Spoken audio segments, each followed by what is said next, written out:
Okay, joining us here on our weekly Ford call is Cole Custer, driver of the number 00 Haas Tooling Ford Mustang in the NASCAR Xfinity Series. Cole headed back to his home state of California, where he's won 2 of the last 3 Xfinity races at Auto Club Speedway. And Cole, let me just kick it off there. I mean, we don't get out to the West Coast a whole heck of a lot, so I know you look forward, especially at the beginning of the year, to be able to go back there and just kind of, I'm sure, see some family and friends. Just your thoughts going into Saturday's race. Yeah, I mean, I always look forward to Fontana. It's always been a good track to me. Obviously, we've won 2 races there in the Xfinity cars, so it's always been good to me, and it's always been one of my favorite tracks. Just how you're able to, it's fast, it's wore out, you're slipping and slide around. You have a lot of options as a driver, so you're able to figure out something maybe better than the next guy, and how to figure out how to get around him and everything. So it's always been a fun track for me. And coming back home, it means a ton too. Obviously, this year with the Xfinity cars, there's a little bit of a rule change. So we're kind of taking that in and trying to figure out what we need for this weekend. But we've done a lot of digging. We've worked really hard on it, and now we just got to see how everything unfolds. Yep. All right. If you've got a question for Cole, raise your hand. I know I've got plenty of questions, but this isn't my time. This is your time. So let's kick it off with John Newby. Go ahead, John. Thank you so much. Cole, I was mostly wondering how the first week went working alongside Riley and what that communication is like going forward towards Fontana.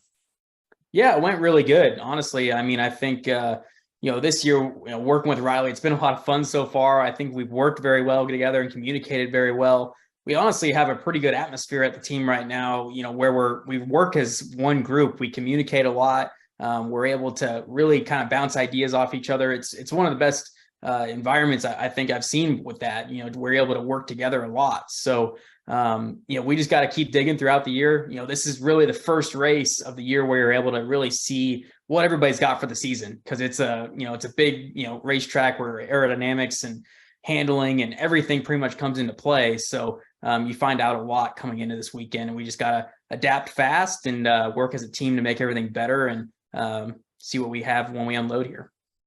Perfect. Thank you.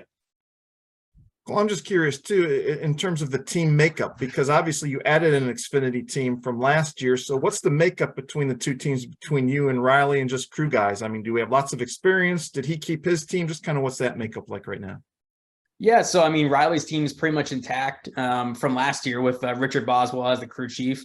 And then my team is a lot of new guys. It was actually really good to go to Daytona, and we didn't have any problems. We had good speed. As a new team and new guys all working together, it's really nice to just have a smooth weekend and have things kind of work out good, and everybody worked together great. So and I have JT as my crew chief this year, so I really love JT. I mean, I've worked around him for a long time. He's been at Stewart Haas Racing and Haas CNC Racing before that. So I've known him since I was a little kid. And he's just a no ego, super laid back guy, super easy to talk with. And I think it's going to be really good for us this year just to work together and figure out how we can get the speed that we need in the cars. So he's just like you, super laid back, easygoing guy. You guys are kind. Let's go to Mitchell Brewer. Hey, Mitchell. Hey, thanks for your time today, Cole. First question for you: with how the forecast looks for this weekend at Auto Club Speedway, how does that change your preparation for the weekend? Does that affect your mindset at all, knowing that Saturday kind of looks not so great weather-wise right now?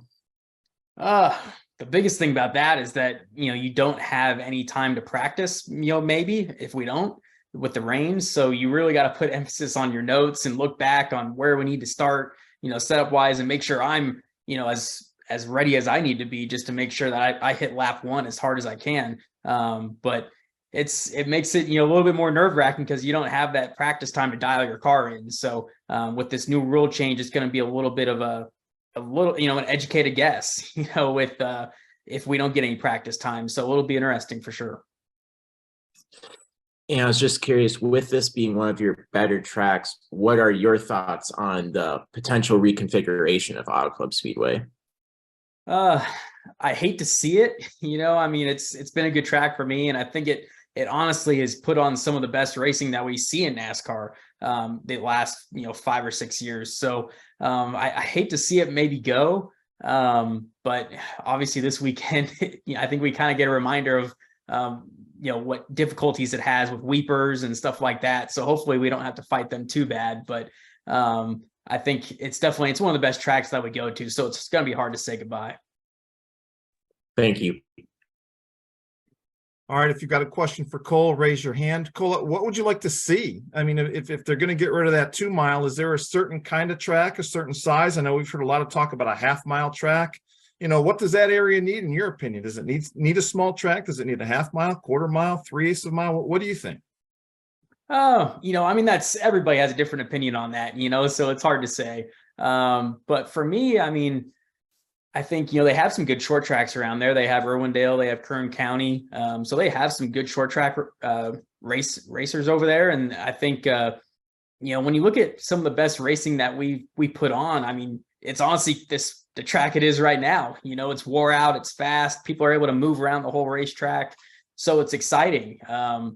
But it's really hard to make that kind of racing with a repave. So it usually takes about, 10 years or so for the pavement to wear out. So it's hard to say. I think if you can go down the route of trying to get a 1.5 miles that has some character to it, though, that makes it a lot of fun, where you can move around the track and run the wall and make something different happen.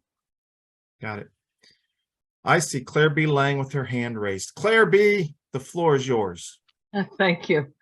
Let me ask you, my camera is giving me fits today, so I'm going to ask for a blank Claire Lang on the note there. But I do want to ask, Cole, moving into Xfinity and getting a solid top 10, you kind of feel like a lot of pressure going into the start of the season, and you think, okay, that's done.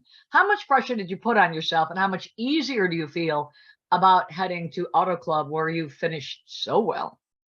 Yeah, I mean, obviously there's a lot of expectations this year. We want to go out there and run good and compete for wins every single race. So there's definitely, we thought about just about everything, going to Daytona, making sure we had everything checked and everything going right. So it was nice to hit the track and have a solid weekend and have nothing go wrong, and have good speed in the car. And obviously Daytona, it's a little bit of you got to have a little bit of luck on your side. So sometimes you don't get the finish that you want, but I feel like we had a solid weekend, and now we just gotta, keep that going into Fontana. And I think we have a good group that really wants to work together and really wants to, just communicate extremely well. And I think, if we can do that and just make sure that we get everything checked and cross all the T's and dot all the I's before the weekends, I think we'll have a lot of shots to win races. And as you head to California, a track you're really good at, how do you gauge the level of competition? You raced in Xfinity, now you're back in Xfinity, but a lot of people are talking about how talented you are. And, you probably put your mind on the fact that you got to go there and, set the world on fire. So, how would you gauge the competition or the way they race between Xfinity and, say, Cup? How do you lay that down? I think the biggest thing is just the competition level. On a bad day in Xfinity, you're probably going to run around 10th, in Cup on a bad day, you're going to run 25th to 30th. So there's a lot more, there's just less, a little bit less guys out there, I guess, that are competing for wins. But at the same time, the top 5 guys, they're still just as good as guys in the Cup Series. So it's not easy. It's never going to be easy. So we got to make sure that we're, doing everything we can to, be prepared for the weekend, because all those other guys, they're not just going to lay over. It's not easy to win races, and we got to make sure that we are doing everything in our power to put ourselves in that position. How much have you stepped it up, knowing the pressure is on you? I mean, because you've always raced at the top, it just goes back to, I think, the group around you. I mean, I think it's been really nice working with JT, and just kind of, he has the same kind of mindset. I think, this is his first time being a full-time crew chief. And I think we've worked really well with communicating and just really being honed in on what we need to do this year, which is go and compete for wins every weekend. And we're, I've never probably had as many or asked as many questions to a person in my life, just making sure we're prepared, and every single detail is thought of. And it's definitely, it's been a great relationship so far. And we just got to hit the ground running here in Fontana. Good luck in doing that. Thanks for stopping. All right. Thank you, guys. But to Claire's point, following up on that, I'm just kind of curious because, I mean, your role as a leader of that team, you said you've got a lot of new crew guys and all. So do you find yourself maybe being more vocal? You just had 1 week, but in terms of communication, are you that guy who's kind of being vocal during practice and qualifying and adjustments, that kind of thing, maybe more so than you have been the last couple of years? Yeah, I mean, I think so a little bit for sure. I mean, I'm now, I guess I'm the experienced guy, Right. but which is kind of weird because I don't think I've ever been that in my career. But it's definitely, it's interesting to be kind of more in that leader role, and it's something that I can probably work on and get a little bit better. So it's been fun so far. And at the same time, part of it is that yes, you want to be super involved and you want to make sure everything's right and everything, but you have to let people do what they are meant to do. Also, I'm not an engineer, I'm not a crew chief, so I can put a little bit of my input of what I'm looking for and things that have worked and not worked for me in the past. But at the end of the day, I mean, you got to let the people around you do what their specialty is. Totally get that. I'll ask anyone if they've got any questions, any follow-up questions for Cole. Otherwise, we will let him go. Kelly Crandall. Hey, Kelly. Hey Dan, hey Cole. You mentioned this rule change with the Xfinity Series a couple times now. I'm curious, did your team do the test at Charlotte? Yes. Yeah. Okay, so what was your first feel with this rule change? Because it's been interesting to hear drivers talk about how differently the car drives. Yeah, it was a big shock to everybody. I think it was really, we looked at it before the season. It was just a skew change, and it really shouldn't have been that big of a deal, it seems like. But we went to Charlotte, and I think about everybody had the same comment of, the cars are harder to drive. They're a little bit more on edge. So we'll see if that's just a Charlotte thing, or we'll see if that's how the whole year is going to progress. But there might be a lot of, changes that we have to make throughout this year to make the cars handle how we want to. So it's just kind of, we're limited on track time, obviously, and practicing and stuff like that. So it's a lot of, we're going to have to adapt at the racetrack as much as we can, and week to week, really dig deep in what we need to do. So is this something to where maybe we'll go to certain racetracks and it's going to be easier for drivers to kind of step over the edge with this car? It seemed like that at the test, it's going to be, it's hard to say, we still don't know if it's a Charlotte thing or not, because it's really hard to have tests at Charlotte at times, even though it's nice because it's right in our backyard. But that track changes so much, just with weather and temperatures. So it's just we kind of have to go to Fontana and really figure out what is going on. But it seems like, yeah, it could have that characteristic of, being a little bit more on edge, and we're gonna have to figure out how to manage that. All right, Kelly, thank you. Cole, I know you know how to get to victory lane at Auto Club Speedway. So best of luck this weekend in getting back there again. And we appreciate you taking a few minutes this afternoon to answer some questions. Thank you. Awesome. Thank you, guys.